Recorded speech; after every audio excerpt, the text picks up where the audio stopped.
Hello, I'm Rosie Surdyville. I'm a local historian and I want to talk to you about neighbour relations and their history. We've got a lovely picture here of a group of people outside what looks like a Tyneside flat. Judging by the clothes, I'd say somewhere in the 1960s maybe. Could be a family, could be a group of people who live close to each other. Either way, you can tell they get on. The sad thing is that people don't always get on. Arguments about minor matters can turn bitter very easily, and major disputes can start wars. We're going to look at neighbour relations down the centuries. Now, obviously, this is going to be episodic, it's a big topic. But what I've done is I've chosen a few examples that illustrate relationships between individuals as well as communities. But I'd like to start by talking about the idea of neighbourliness, which is as much about identity as it is about connection. We define ourselves by who we are, but also by who we're not.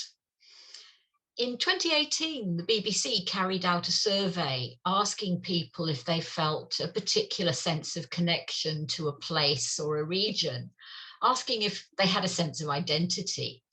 It was quite a big poll. It was about nearly 21,000 people in it. And 50% of people in England said, yes, they had a connection to a particular place. But those numbers went up the further north you went. In Yorkshire, it was something like 65%. And up in the northeast, amongst Geordies, we were talking about 7 out of 10 reporting a very strong city identity. It's the highest in the country. Symbols are a really important part of that sense of identity. It lets us express our relationship to each other. It lets us connect with each other as neighbours. And some of those symbols just don't even need to be identified to speak to people. Anyone from the northeast will be able to tell you what this bridge is and the name of the buildings on either side of it.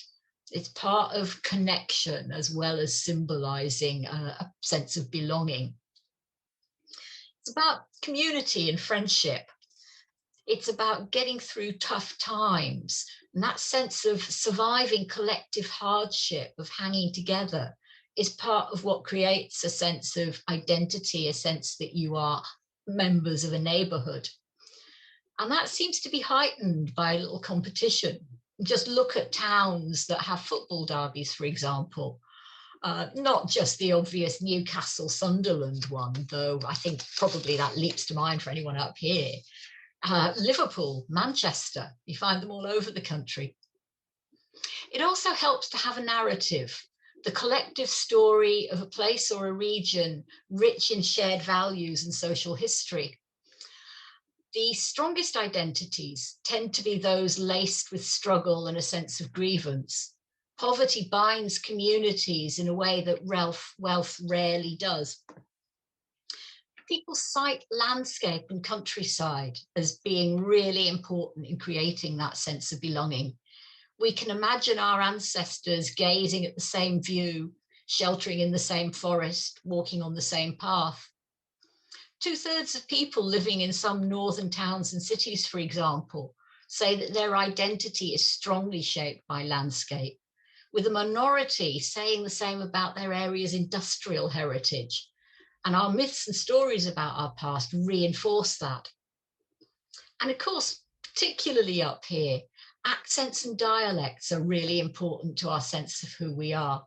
A fact that might help to explain how the Geordie accent in particular has survived the levelling out of popular culture. These accents and dialects are adopted, cherished, protected, and passed on. And they're deeply appealing to other people.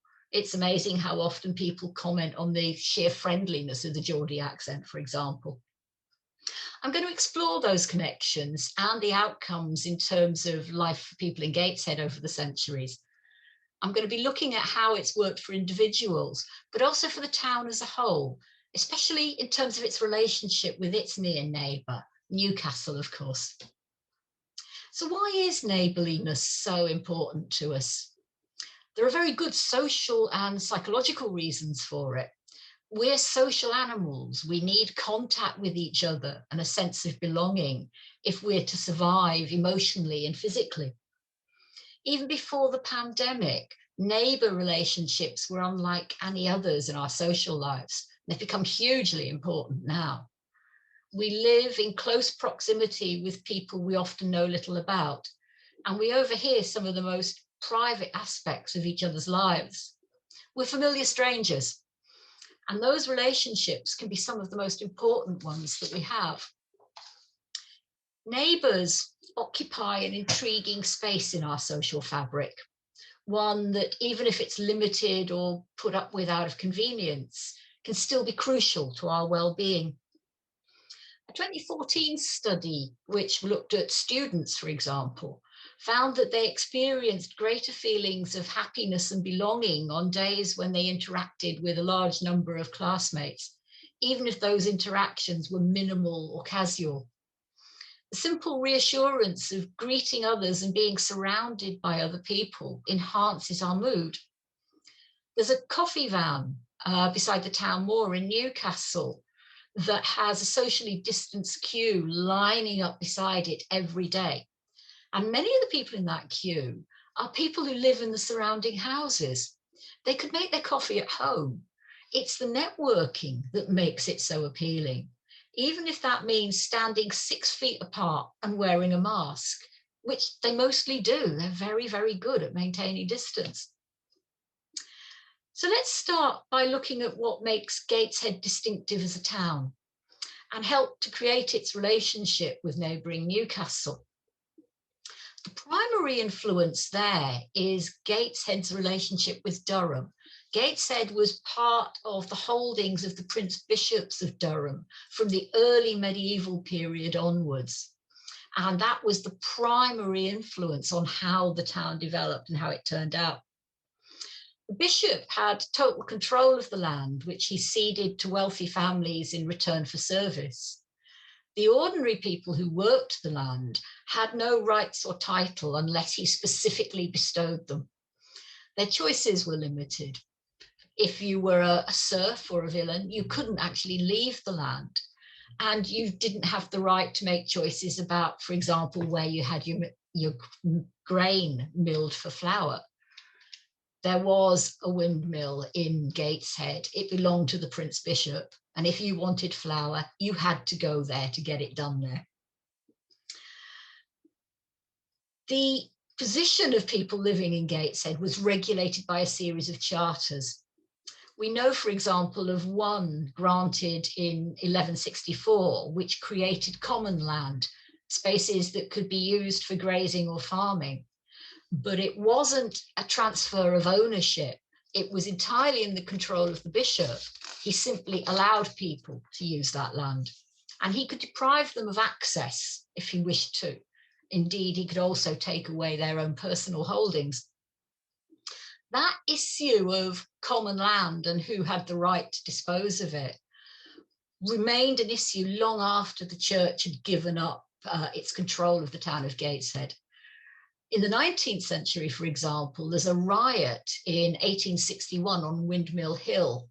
Over 100 men and boys gathered to protest at some local landowners closing off common land. 2 of them were charged after demolishing a wall. Things got very heated and the police had to be called. So that business of taking the law into your own hands was actually not an unusual occurrence when it came to settling neighbour disputes. And there are plenty of historical examples. Take the Place family, for example, who actually had a manor at Dinsdale in County Durham, but who owned substantial sections of Gateshead. By 1537, possession of the manor house was in dispute between the daughters and heirs of Catherine Place and their stepbrother Roland.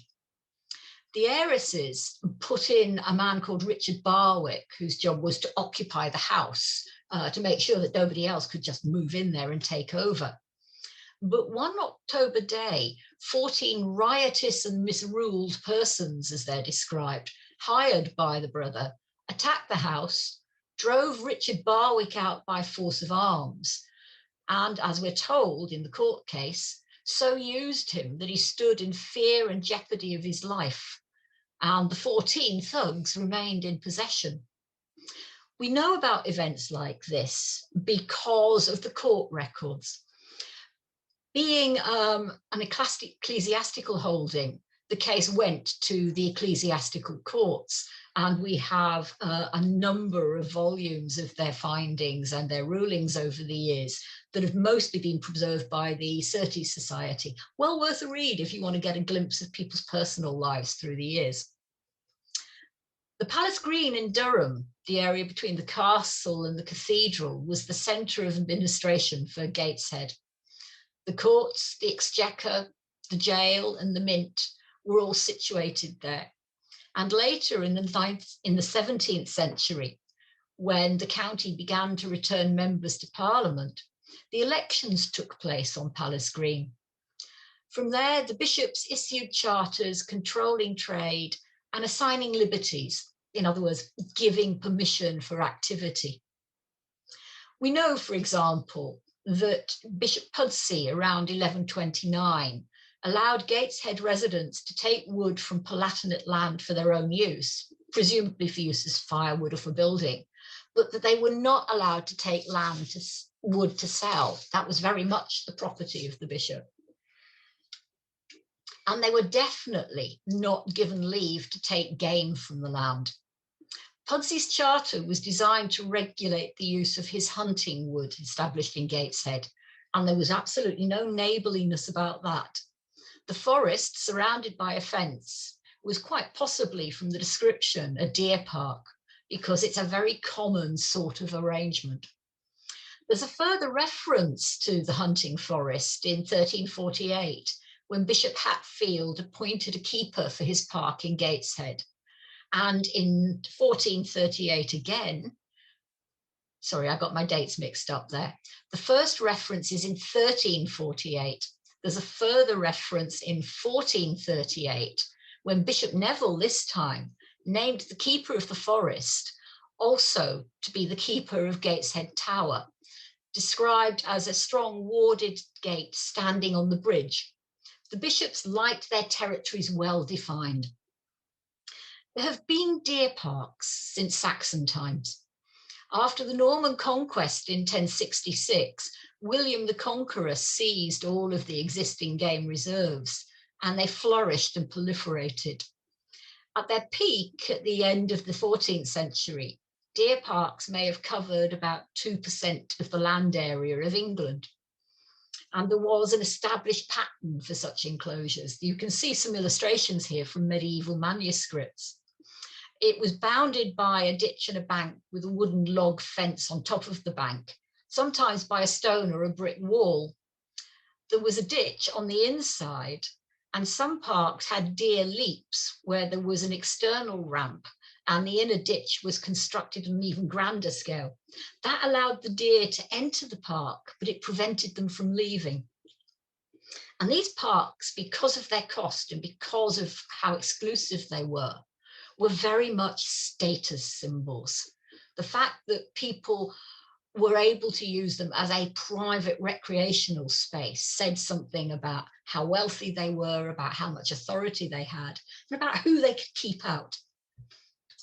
Deer were almost all kept within these exclusive reserves. The larger ones were very much aristocratic playgrounds for hunting, often with the deer being driven into nets, which is what you can see going on in this picture. There was no legitimate market for venison if it didn't come from one of these deer parks, and there had to be a provenance to prove that it had come from one. The ability to eat venison or to give it to others was an enormous status symbol. And consequently, many deer parks were maintained for the supply of venison, as well as the pleasure of hunting them. They didn't make for good neighbour relations, as you can imagine. And we have some detailed records of a case from Newcastle in 1375, where the merchant, Richard Scott, accused his neighbour, William Delaval, of breaking into his park at Benwell, cutting down trees, digging up coals, driving away cattle to the value of £100, an enormous amount at the time, carrying off deer and taking herons from their nest. Delaval was also accused of oppressing the tenants of Scott's coal mines. John Delchamber and John Wickham said they dared not work the mines and that Delaval had insulted and wounded their servants. In defence, Delaval said that the lessees of the mines had damaged his herbage by their mining, and that in compensation, these two men had actually given him a pipe of wine and some money of their own free will. And he insisted that actually he was entitled to common pasture in this area and had a right of way in the enclosure which Richard Scott had made. The jury, which was formed after many delays, awarded damages to Scott, including damage to the heronry of 13 shillings and 4 pence, and found that Delaval didn't have any right of way through the park. That balance between coal production and other trades would be a hallmark of the long and vexatious relationship that was to develop between not just neighbours in these places, but the neighbouring towns of Gateshead and Newcastle. In the late 12th century, dyeing and shipbuilding are mentioned in Gateshead. The town was thriving under the rule of Durham and was paying an enormous amount in taxes, £10 a year to the bishop, the highest sum of any Durham town. And a market had been permitted for the first time in 1246, something that Newcastle had taken steps to prevent on their side of the river. In fact, they'd actually sent apprentices down to North Shields to break up attempts to establish a market there. A market was not just a significant trading facility, it was a symbol of the independence and of the control of a town. Throughout the medieval period, the bishops of Durham had fended off a number of attempts by Newcastle's merchants, who controlled the town's government, to take over Gateshead's growing trade. The fisheries were often the cause of friction. Those on the south side of the river were regularly raided by people from Newcastle, the catches taken back to Newcastle and the fishermen harassed. In 1383, Newcastle seized the southern third of the Tyne Bridge and built a tower on it. It took the best part of 30 years and royal intervention for the Bishop of Durham to get it back. He then made good use of the tower, appointing a warden to maintain it as a defensive measure. Control of the river offered the potential to control its trade. In 1454, Newcastle was granted conservatorship of the Tyne by the Crown, a privilege that it would hang on to for the next 400 years. But their monopoly on the river didn't give them control of the rich coal mines on the Gateshead side, something they badly wanted to get their hands on. The first record of coal being mined in the Gateshead area was in 1344, and there were staiths at Pipewell Gate in 1349. The manors of Wickham and Gateshead became some of the best coal mining areas in Europe and were, of course, the envy of Newcastle's merchants. Eventually, there was a takeover. John Dudley, Earl of Northumberland, used his status as Lord Protector of the infant King Edward VI to take control of both the bishoprics of Durham and Newcastle. Bishop Tunstall was imprisoned, and an act to annex the manor of Gateshead became law on the 30th of March, 1553. The king's death in July of that year scuppered the plan, but it took until April 1554 for Gateshead to be restored to Durham, and a deal had to be struck in order to achieve that. Newcastle was not about to give up its gains. Bishop Tunstall was forced to lease the salt meadows on the east of Gateshead to Newcastle for 450 years, from 1555. He was going to get a rent for it of 44 shillings a year, which is not a significant amount of money. It's about the price of a cow at the time. The amount of land involved gradually increased from 34 acres to 95 acres in 1857, and it became an important industrial area from which Gateshead as a town derived very little benefit. Further attempts to take Gateshead over were made in 1574 and 1576. They were driven off by Gateshead petitions to Parliament. But the real problem developed when a small and powerful group of Newcastle merchants, which included some wealthy Gateshead families such as the Riddells of Gateshead House, acquired the grand lease of the manors of Gateshead and Wickham. The bishop still owned these manors, but the ownership was purely nominal, as was the rent. That's because he was renting it to the Queen, Elizabeth I. The lease was renewed in 1582 for 99 years and was given to Newcastle by the Crown. The man who arranged this transaction, Elizabeth's favourite, the Earl of Leicester, is said to have left for London from Newcastle with 2 horse loads of money, about £12,000 in total, his reward from the Newcastle merchants for the work that he'd done in getting them the lease. That's worth about £2.5 million in modern purchasing power. With the coal mines of Gateshead under the control of Newcastle, the impetus to take over the town was removed, although there was another vague attempt in the aftermath of the confusion that followed the Civil War in 1647. The coal mines were exploited as never before, and the 100 years from 1574 saw coal shipments from Newcastle increase 11-fold, while the population of Gateshead, where the mines were being worked, doubled to about 5,500. However, the lease and the abundant coal supplies ended in 1680. The coal near the surface was exhausted, and it proved impossible to go deeper. Gateshead was now in a state of depression. Rents were low and in arrears, and the fields were scarred with pit heaps, making it very difficult to cultivate the land for crops. The economy of the town wouldn't really revive until the Industrial Revolution of the 18th century, which saw new techniques introduced that enabled deep mining, particularly addressing problems of ventilation and flooding. The other great divide between neighbours in our area was around the issue of religion. It's hard to overstate the terror of Catholicism that existed following Henry VIII's break with Rome in the 16th century. Catholics were regarded as a kind of fifth common, planning to impose foreign control by bringing back the authority of the Church of Rome. Religion was one of the causes of the civil wars of the 17th century, which ended with the execution of Charles I.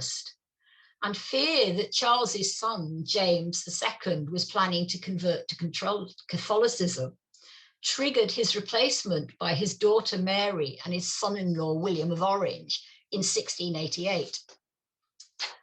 The north of England was one of the areas with significant numbers of recusants, people who still adhered to Catholicism despite the edicts against it. And one of the families that we've already mentioned, the Riddells of Gateshead, were one of those recusant families.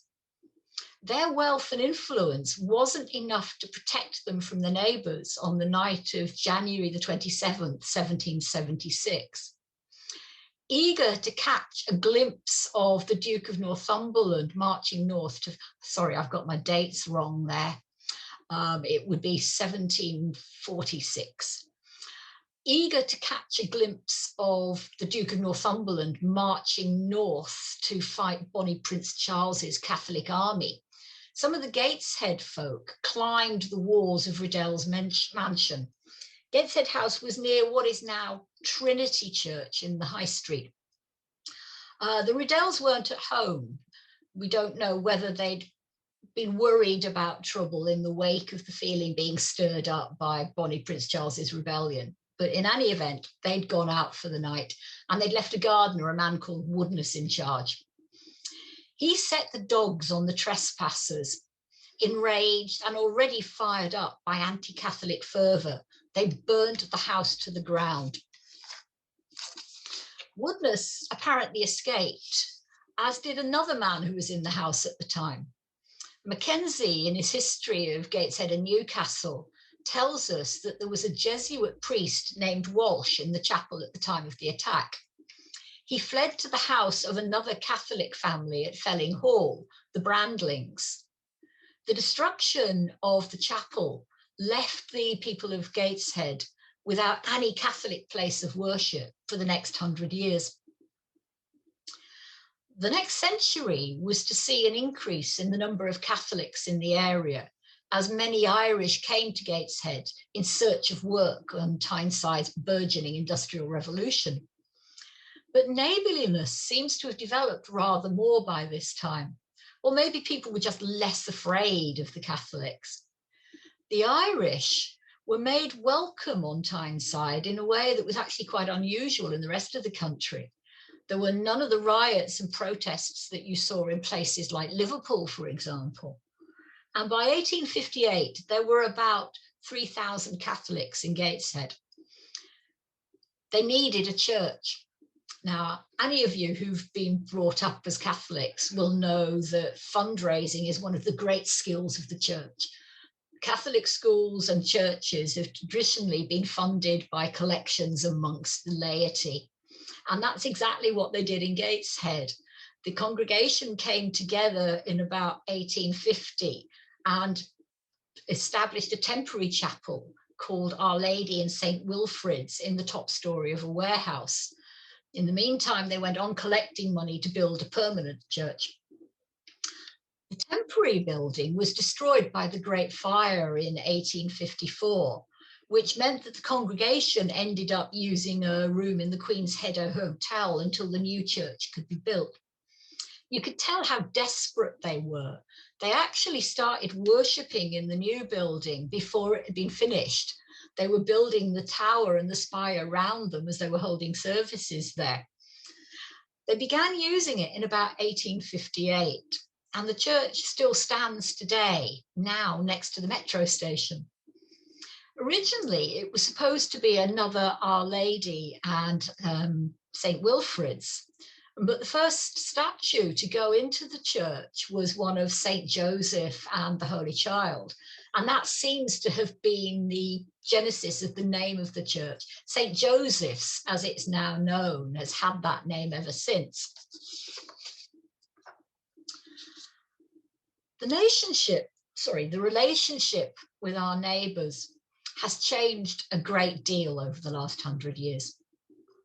We live in smaller units now, instead of in extended families, or cheek by jowl in overcrowded dwellings, where you had to find ways to get on with your neighbours in order to survive. The development of ideas about privacy and our lack of connection with the people near us actually make it harder for us to cope with problems if neighbour disputes arrive. More open lines of communication in the past made solving disputes a little bit easier. We were all more inclined to listen to and to compromise with people who we are related to or who we already feel connected to. And the nature of modern housing really doesn't help. As high density living becomes more commonplace, design issues become apparent. Cavity walls and double glazed windows help to contain noise as well as heat loss. Older houses that lose them or don't have them in the first place are much harder to live in if you've got a noise problem next door. Researchers believe that the negative effect of noise on people's well-being may well be related to their lack of perceived control. A sense of control is quite an important predictor for mental health. And overcrowding can be particularly problematic for people living in high-rise buildings. Although high-density living can support really positive interactions between neighbours, it also makes it very easy for people to feel they have no control over what's going on around them, because it's literally around them, it's below and above and next door. Neighbour disputes have now become so common that most housing providers and local authorities actually have specialist staff to deal with them and policies in place to deal with things like antisocial behaviour. And courts have developed a range of statutory orders that can be used to control what is seen as a nuisance. Disputes often centre around noise and disruption, And that's been associated with irritability, aggression, stress, and anxiety. And it's also been shown to interfere with the chances of people being willing to help others, the chances of people being willing to act as good neighbours. I was reading about a really sad 2019 case in Gateshead, where the distress of some neighbours over constantly barking dogs led the owner of the animals to consider leaving the house that he'd lived in for over 30 years.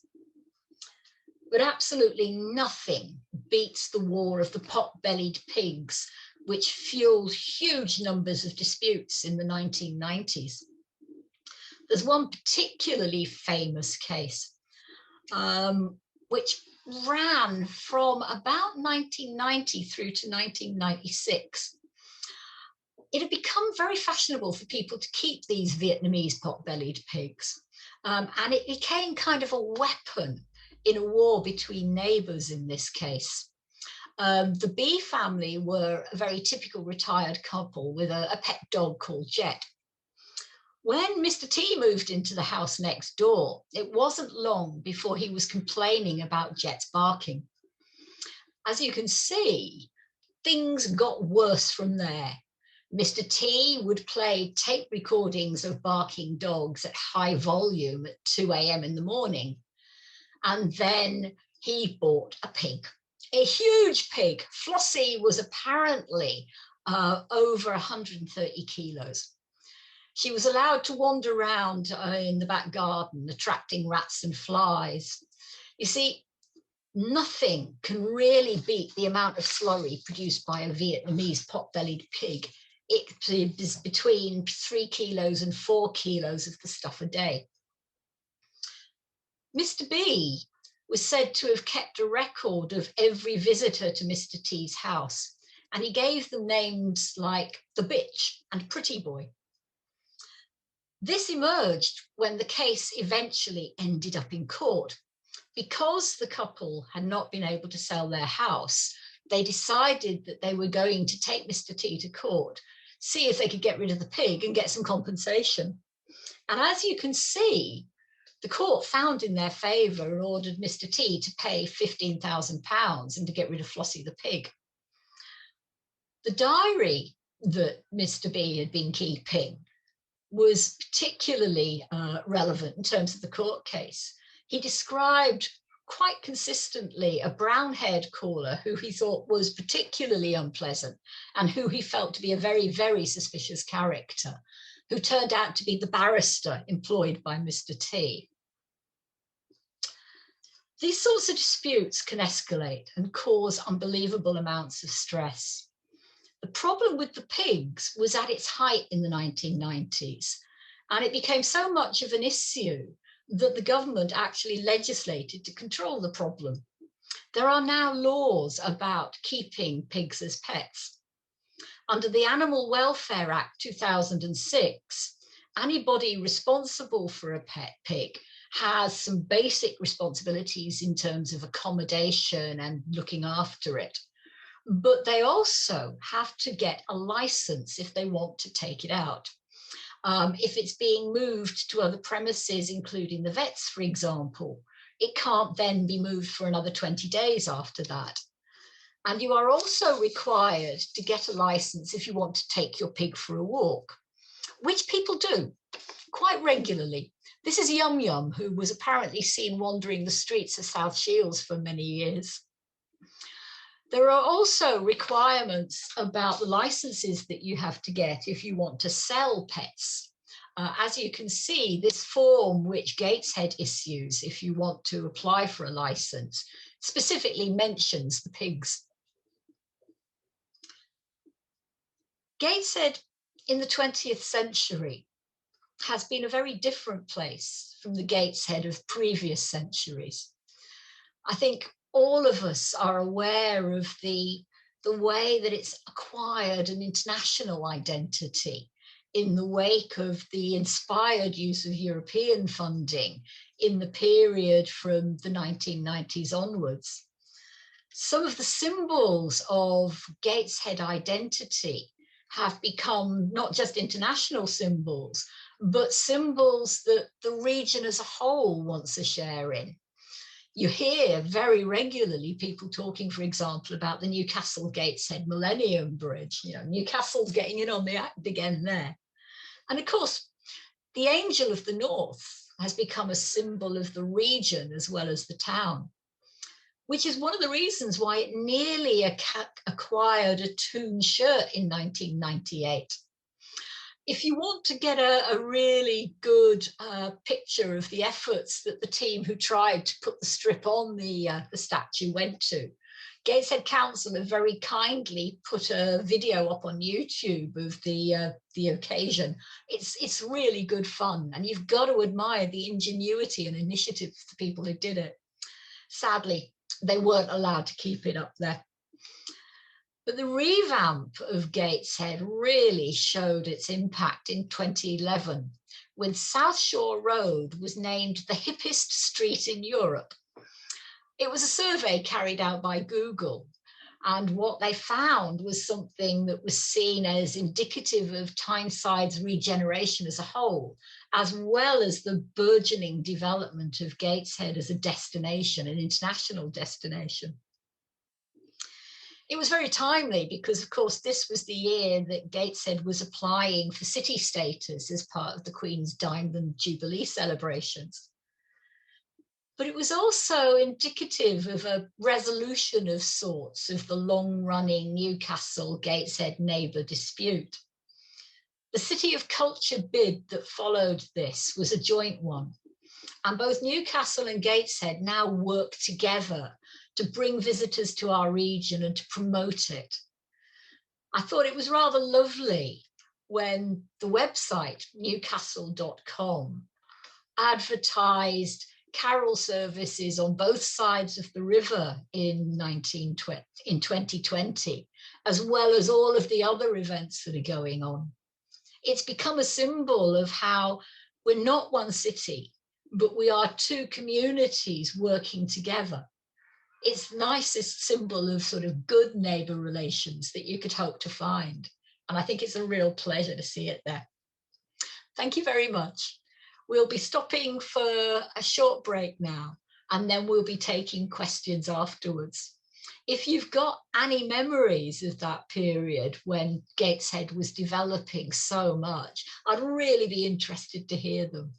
I'd love in particular to hear if anybody was there the day that the Millennium Bridge was swum up the river effectively. I missed it, and I would love to know what it was like. Thank you.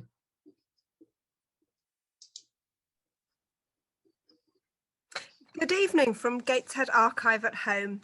We hope you enjoyed Rosie's talk this evening. We're still missing hosting talks and events at all of our libraries at the moment, but we're pleased to welcome Rosie to answer questions about neighbour relations live. So anybody would like to put a comment or a question up in the comments box next to where the video was showing, then it would be lovely to put your questions to Rosie. We have got a comment from David who says, thank you for the interesting and informative talk. It was really interesting. I really liked the way that you talked about Newcastle and Gateshead as neighbours, as well as, you know, talking a bit more generally about neighbours. I was really interested in the story of the Riddells. Having their house burnt was as a reminder of the persecution that different groups underwent at different times in our history. I'm assuming that records were kept of this event due to the position and wealth of the Riddell family. I just wondered if you would like to talk a bit more about the limitations there are when looking at source materials. If you want to find out more about how this type of persecution or neighbour relations in general affected lower status people. Yes, you're absolutely right. You were far more likely to have somebody take notice of what had happened to you if you were well off.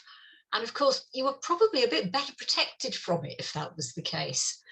We know in the 16th century, for example, that there were anti-Catholic riots in Newcastle, and that people who were described as being of the middling sort had to flee the town. some of them were able to come back largely because they were connected to some of the higher status noble families in the area who were still Catholics, the Howard family at Raby Castle, for example. But far more often, we hear about what's happened to these people, not from records recording a sense of outrage or an attempt to punish the rioters, but fines imposed on them for still remaining Catholics. So, for example, somebody who refused to attend Sunday service in a Protestant church was liable to a fine. If you were a reasonably wealthy Catholic, then you would be able to become what was known as a massing recusant, where you would simply pay your fines each week and put up with the fact that you were paying an economic cost for your faith. But there must have been many people who were poorer, who had no option but to attend church, and no option but to keep quiet under the face of what must have been low-level daily abuse. And sometimes it could be a lot worse than that. We know of a Dutch sea captain whose name I've forgotten, Van der Zijn, I think, who actually got thrown into jail without trial when he brought into Newcastle a ship with 2 priests travelling aboard it. Nothing to do with him. He was a good Dutch Protestant. But all the same, he was locked up, and it took a fair amount of effort to get him released after the best part of a year. So that's really interesting. So it's kind of 2 different sides of the legal system. So we're looking at legal records, really, and it's whether or not you're on the protected side or the unprotected side. Yes, very much so.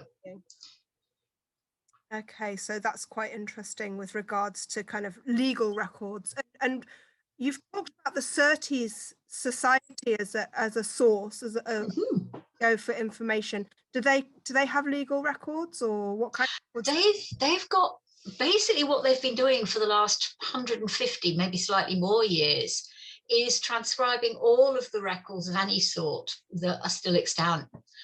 They go through mostly the contents of archives, including the ecclesiastical archives held at Durham. And they just turn the contents into modern English. It can sometimes be a little bit difficult to follow because while it may be in modern English, the terminology has changed a lot. Right. But it's a great source of individual stories. And it also gives you a real sense of how things worked. With the best of them, you've got introductions that actually give you a bit of background and tell you how the courts worked, for example, what the terminology means. And that makes them an invaluable resource. That sounds really interesting. And would you like to talk a little bit more about this picture that you've put up? Yes, I like this one. Sometimes you still see these signs saying, don't ask for credit. The assumption is that it's an unusual exercise. But the picture, which is of a corner shop back in the 1930s, actually symbolises that something that was really common in this area, tick. If people were struggling to manage from the end of the week to the next payday, and if you were living on the means test, then that was a very common problem. Then you had a couple of options. You might take your Sunday best round to the pawn shop and help to get enough money that way. Or you might go to your local shopkeeper, explain that you were a bit short, and ask him to give you a small amount of credit. And very often they did. And that credit would usually be in the form of tins of food, things like corned beef or a paper wrap full of sugar or some tea, something like that. Not usually a huge amount, but it represented a lifesaver for local families. And you've got to remember that often these shopkeepers were living a really hand-to-mouth existence as well. They weren't a lot better off than the people around them. What they were doing was letting other people survive long enough to pay them back, which would put food on their table. And it's a classic example of the way that neighbours looked out for each other and supported each other. And I guess it promoted some loyalty as well. Oh, absolutely. I don't know if you ever saw a series called When the Boat Comes In. It was on, goodness, it must be now a century now that's gone by. In the series, an injured mine worker becomes a shop owner, And he eventually builds up a string of shops right across Tyneside. And it's all on the basis of this interrelationship with the neighbours. Mr. Seaton, I think, in the series is one who doesn't like to give credit, though his daughter-in-law and his wife do. But he will sell very small quantities, far smaller than you would expect to get. He would break open a packet of cigarettes, for example, or sell the papers full of sugar that I was talking about. And that also made a huge difference, because just like today, the big issue for many people getting any sort of benefit was lasting from when the money ran out until the day when the next payment was due. Wow, that sounds really interesting. I haven't actually seen that, so I might go. Oh, it's brilliant. Gotta catch series. That. Yeah, that sounds really good. Okay, so I did have another question, which was I was really interested in how you described the control of the lands of Durham up to the Tyne in the hands of the Prince Bishops and how they issued permissions from Palace Green. Can you tell us anything about the structure of control north of the river? Was it significantly different in this era? No, it was a bit more mixed, because Newcastle has very long been a very odd sort of town. By the 17th century, Newcastle was the third biggest town in the country. And there's a reason for that. It's about its trading. The norm during the medieval period was to have a mix of control by the church and control by local noble families. So you would have people like the Dukes of Northumberland, as they became, for example. The writ of the Prince Bishops of Durham actually ran way north of the river. The area that we now refer to as Bedlington was part of something called Bedlington Shire, which was actually a huge holding that belonged to Durham. And Ireland Shire next to it, no relation to our neighbouring country, that was also the Bishop of Durham's property. You had major ecclesiastical institutions like Blackfriars Priory here in Newcastle, who also owned a lot of land. And the people who lived and worked on that land were tied to them in just the way that the people in Gateshead were to Durham. The big change comes with the dissolution of the monasteries, when the crown deprives the church of its income stream, if you like. And that's when the merchants of Newcastle really grabbed their opportunities. And what had been the town's guilds and the Merchant Venturers Company come together to take over the government of the city. And they're the ones who really run with it, who turn it into an independent authority. The Council of the North, the body of nobles appointed by the Crown to sort of oversee the running of our region, isn't really able to operate in Newcastle unless the merchant group works with them, which they generally do, because Newcastle's merchants, as you heard in the talk, got very good at using official channels to get their way and to exert influence at the expense of other towns. The classic is actually Sunderland. There's one theory that the rivalry between Sunderland and Newcastle dates back to the 1570s, when Newcastle effectively bribed its way into control of the coal franchises in the area. And when the Scots Army came marching through during the English Civil War, they actually found a ready welcome in Sunderland, who were delighted to be offered a chance to become a port that could replace their enemy Newcastle in terms of the economic wealth to be generated by the coal trade. It's a theory. There's no definite proof on that one, but it certainly reflects real facts. It's interesting, the idea of bigger powers taking advantage of sort of more local rivalries. Yeah. Own ends. Yes, I think it's one of the fascinating things about the English Civil War, that in terms of what goes on in this region, you've largely got people fighting out the interests of the Scottish Parliament, of the Anglican Church, of the Crown, and of an emerging middle class. But in terms of people's loyalties in this area, it's a lot more mixed. You have far more people up here who would have rather have sat it all out, quite frankly.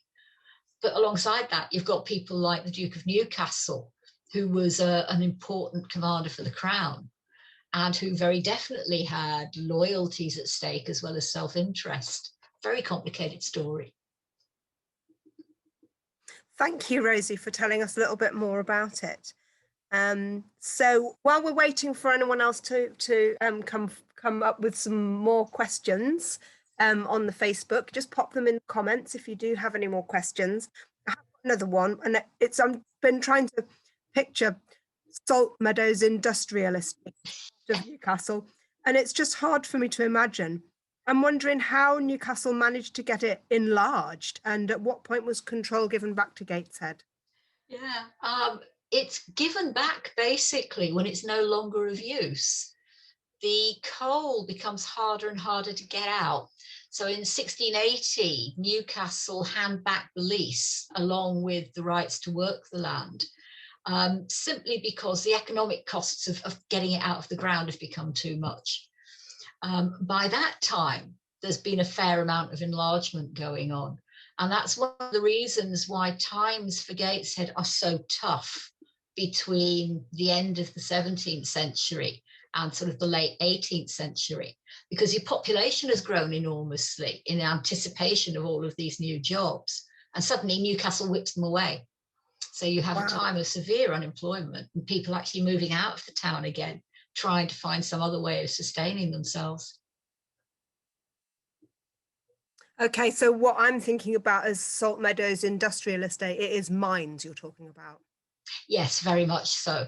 And the support activity that goes with that, you know, the creation of the engines that they would be using, for example. But that doesn't include the sort of technology we associate with mines now. The problems there were that the pits had to be shallow because they couldn't ventilate them and they couldn't pump the water out. And it's the development of those technologies that makes the area good for mining again. Right, okay. I mean, that must have been quite dangerous with it being so close to the river. It was lethal. It was absolutely lethal. Even in the shallow mines, you could get flooding and cave-ins as a result. And in the absence of ventilation, particularly in the absence of any second shaft, which is a later development, people could find themselves trapped underground quite easily. And it was an experience that's kind of hard to imagine now. We think, for example, of mines as being relatively well-lit places, but the danger of gas meant that you couldn't really rely on just taking a candle or a lamp down there. This is the era before the safety lamp. And so you got people developing all sorts of techniques for shielding a flame, which reduced the amount of light it gave, or even using things like rotting fish skins, which would give off a faint phosphorescent glow to try and just get enough light. So you've got people working underground, and we're talking about 6 to 7 feet down. You know, shallow doesn't mean that you're sort of able to stand with your head out in the open air. They're in tiny tunnels because you don't want to dig anything too big in case it caves in. It's wet. You're hoping not to be flooded. There's very little oxygen, and you're working incredibly hard in almost no light. And what it must have been like to be a child down there, I can't even begin to imagine. We know from the inquiries into the well-being of people working down the mines from the 18th and 19th centuries that there were children as young as 4 down there. It was just a horrible environment. Thank you for telling us a little bit more about it. And I think that there's more about the Felling pit disaster. I don't know where that sits in terms of the 2 phases of mining that you were talking about. In terms of it's the second phase. It's much later. It's not that it becomes safe when the new technology becomes available. It's just that it's not as dangerous in comparison. You know, and when you've got far more mines and far more people working in them, the number of accidents and the number of people killed goes up exponentially. So you have far more deaths in the later period, even though potential to be safer is there. But it's not so much about safety, it's about the economic validity of running the pit, isn't it? It's both. One of the great examples of people working together to improve things comes when you get the development of organised labour with the trade unions.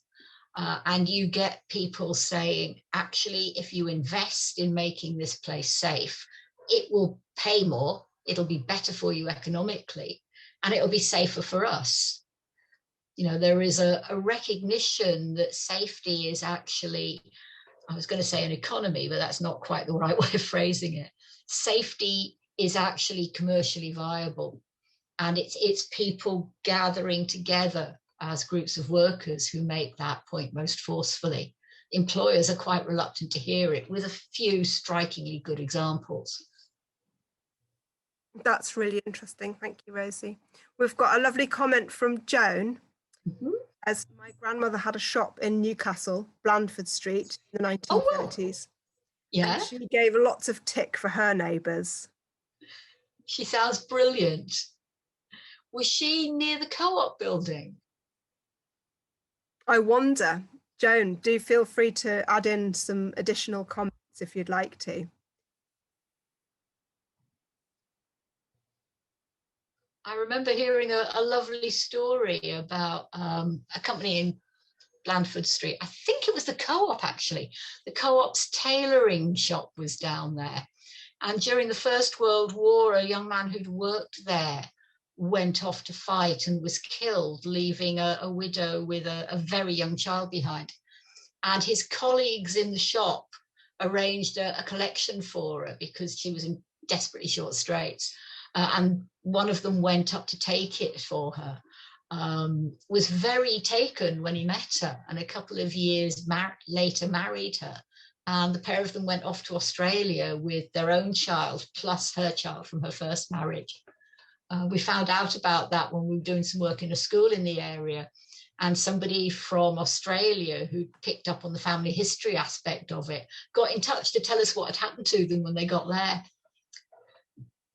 Wow, that's interesting, isn't it? That even though it's so far away, you can still build those connections back. Yeah, people are so connected. I've got a picture on the screen at the moment, which I particularly liked. I'm not very good on football. I tend not to know where teams come from or how they're doing. But what I liked about this was just the idea of it being such a friendly gesture. And it's Gateshead providing a home to a South Shields football team, which is in financial difficulties. So it looks as if they actually get together. And it seems as if they were far more effective as two teams working as one than they'd ever been as individuals. It was the first time I'd heard that Gateshead football team is actually known as the Heed. I'm guessing that means head. I come from Luton, so I can't be relied on to get it right every time. Well, it's been so interesting hearing, all of the different, through the centuries, all of the different kind of aspects of those neighbour relationships, personal and on a much bigger scale. So, I've got another comment here from Joan, which was, yes, it was just across the Westgate Road. Oh, excellent. I do like it when you get connections like that. Can I finish by telling you about another neighbour relations thing that I came across? I wasn't able to use it when we did that last talk about cinema, but I'd really like to mention it if we've got a minute. Oh, yes, please. This is something that happened at the Theatre Royal in Gateshead in 1891. It's a really horrible accident, as you can tell. If you just read through this list of the people who were killed, they're all so young. And what had happened was that people had got together for a post-Christmas celebration. Somebody yelled fire, and in the panic to get out, all of these young people were crushed and killed. But what you don't get from this is a sense of those people who, instead of panicking, actually tried to rescue some of the youngsters. And I came across a description of very small children being picked up and being passed over the heads of people who were still trapped in the crowd and being crushed together. And apparently significant numbers of them were saved. But the other thing that was really important about that was that it started to calm the panic. And one of the reasons that the number of dead was probably limited to this small, though very significant number, is that when other people saw people trying to help instead of panic, it made it possible for them to start thinking rather than just reacting. And they probably saved a lot more lives than just the ones that they saved by passing them overhead. I think it's a really instructive incident. Wow, that's so interesting. And you know, we're used to there being so many fire exits and things like that. I mean, I guess Yeah. we're talking about safety again, and it just wasn't quite so. Yes, exactly. These sorts of incidents. Actually, we could probably do a talk on historic health and safety, or the lack of it, sometime. There's plenty of That sounds material like there. a really good topic. Yes, I'd be really interested in that. So I think we probably wrap it up for now. It's been just so I feel so fortunate to get to hear all of your anecdotes about different times through the years. So thank you so much, Rosie. You're welcome. Bring you back later in the month. Next week we have Richard Pears talking about the history of the British toilet. So we do hope you'll be back next Tuesday evening for that. Thank you very much for everybody for watching and for posting your questions and comments. It's been lovely to hear from you, and see you all soon. Good evening. Bye.